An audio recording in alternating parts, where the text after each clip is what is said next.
What's up, guys? Jesse and Melissa here with Adventure Endeavor. And then we recently got this new Alliance Paradigm.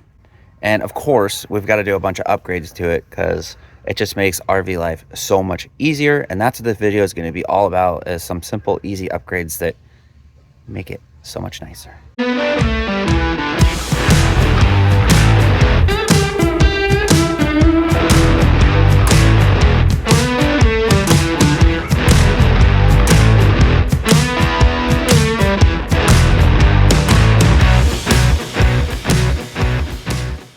And some of these items are going to be things that we have had on previous RVs that we loved, and so I hope that just kind of goes to show that like we really like these products and we believe in them, and like we found them to be really useful for us in the past, so we're wanting to install them again on the new rig. And just so you guys know, most of the products were gifted to us from these companies, so full transparency up front, and we're going to show you the install of some of these as well. All right, number one is the keypad entry RV lock.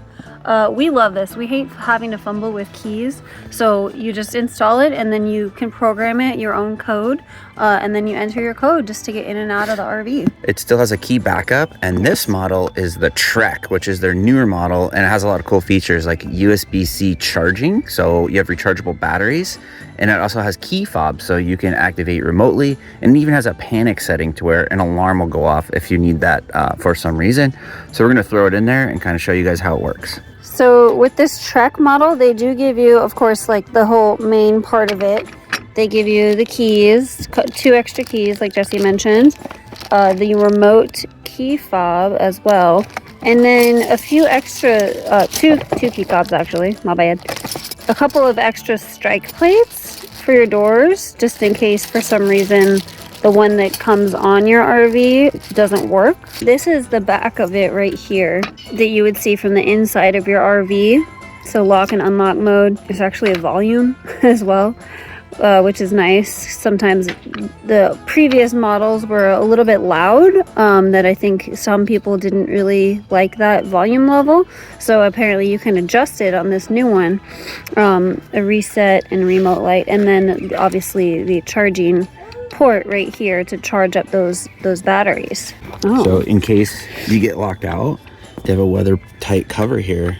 Oh, with an exterior charging port. That is really cool. For emergencies. What do you think, dude? You trying to escape? No, you can't escape. No. How's the install going, dear? Going okay, I think. Seems very straightforward. They give you really easy like instructions to follow with pictures, step by step. They kind of make it foolproof, and then give you the instructions to program it as well. Hold the reset button. Okay, we don't want to show you guys our code. Enter new code, then press lock. New code accepted. Well, that's cool. It just Bing. tells you that it works. I love that it Sweet. talks to you. That's fancy. It is fancy. Well, cool. It's all done. Connect your remote. Remote connected. Nice. Oh, Cool. that's easy. That's so easy. Now we got 2 remotes, keyless entry and keyed entry. Awesome. Love the product. Thanks, RV Lock. I hate keys. Love keyless entry. Another upgrade. Snappads.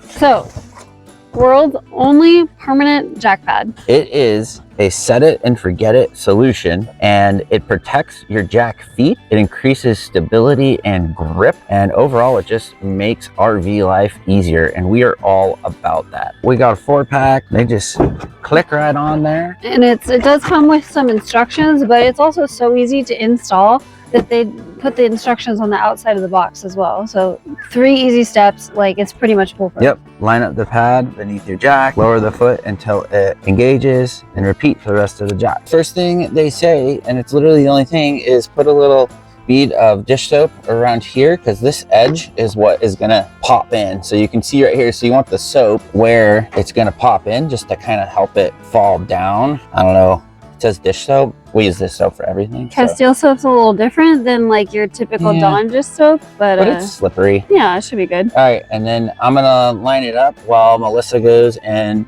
runs our leveler down. I missed it because this trailer is new to us and our jacks are kind of weird. Nothing to do with the Snappad. Our jacks are weird how they go up and down. So I was watching the other one because it comes down almost all the way, and then this one just clicked on, and then that one clicked on. But anyways, you put some dish soap, you run your landing gear down, and they just snap on, and then they just live there forever. Pretty simple. And like I said, it gives you stability, gives you a little bit more height on your landing gear, gives you grip. Gives you protection on your landing gear. Protection, and you're good to go. This is another cool product that Snappad has. It's a base for your buckets or your front jack stands. We have these Anderson, I call them buckets, and basically they're saying that it adds grip, gives you a larger footprint, protects your bucket from the ground. I'm gonna talk real quick about our Clear Source. So Clear Source sent this to us, I don't know, a little bit ago, and we've been using it portably, which is awesome. And like right now today, I'm just gonna hook it up. It's gonna be in line between our water spigot and our camper, triple filter, so that way everything in the rig is filtered. In our old Grand Design, we just had a UV tap, so we had nice clean drinking water, but that's, you know, it calcifies your faucets, your shower heads, stuff like that. And then now too, we have the washer machine and the dishwasher, so that could cause potential issues, especially I've heard with the dishwasher, if it's just kind of getting caked and gummed up. So you want to keep it as clean as possible and have a good stream of water going in there. So we are going to be using this thing as a whole house water system. So all the water that goes into our rig, whether it goes into our tank or through a city connection, is going to be filtered. It's super easy. I put some quick connects on it right here, just because that's what I like to use when I'm using my water bladder and stuff like that. But now that we're going to be doing more campgrounds, I plan on mounting it behind here. So this is the kind that has a full cage, and then they make another style where you don't have like these vertical bars, and it's just meant to be mounted into the wall. I went with this one because I felt like it was more versatile. It does add a little bit more weight, and I wasn't sure what I wanted to do with it. Originally, I was gonna kind of like screw it to this wall right here, but now in retrospect, I think if I move some stuff around behind this panel, it could be permanently mounted. And then what I might do is kind of run my hose underneath here and then just go right into my city water inlet. Probably won't be showing you guys that on the video. Maybe I'll try to get a photo of it or something. But anyways, check out Clear Source. Keep your rig nice. Make sure you have safe drinking water, because we're all over the place and we're getting water from random places and whatnot. And it's just nice knowing that it does this giant triple system. And I believe it lasts about 6 months for full-time use. Don't quote me on that. I don't know. Check out their website. I am here working on adding a receiver. This is just a Harbor Freight receiver, and I'm going to be adding it to the front of this massive bumper. I already cut out a chunk of the rubber.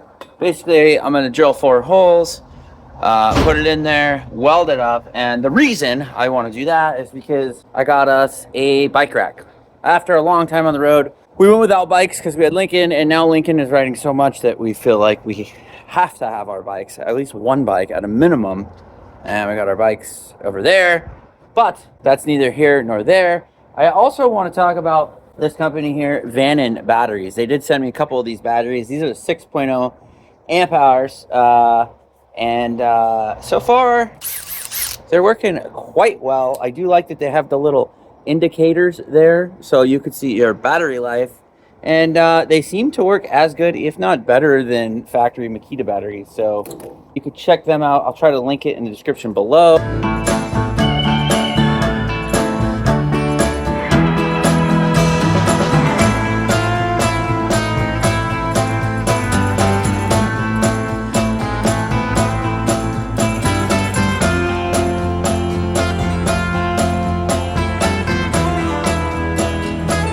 Here are a few more specs: 18 volt, 6.0 amp hours, 108 watt hours.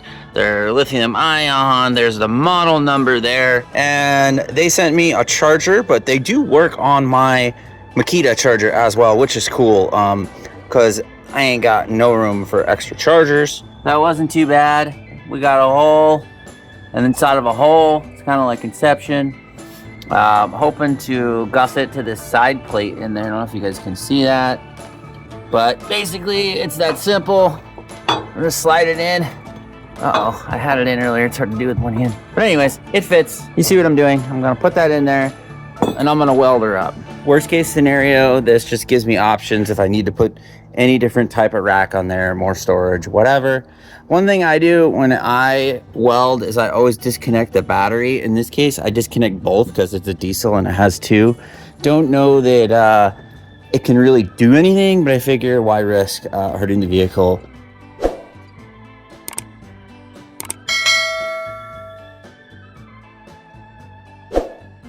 So the reason we're putting one in the front of the bumper is because I really like the idea of being able to watch the bikes to make sure they don't fall off. But if they do fall off, I'm 100% going to run them over, but I don't think they will.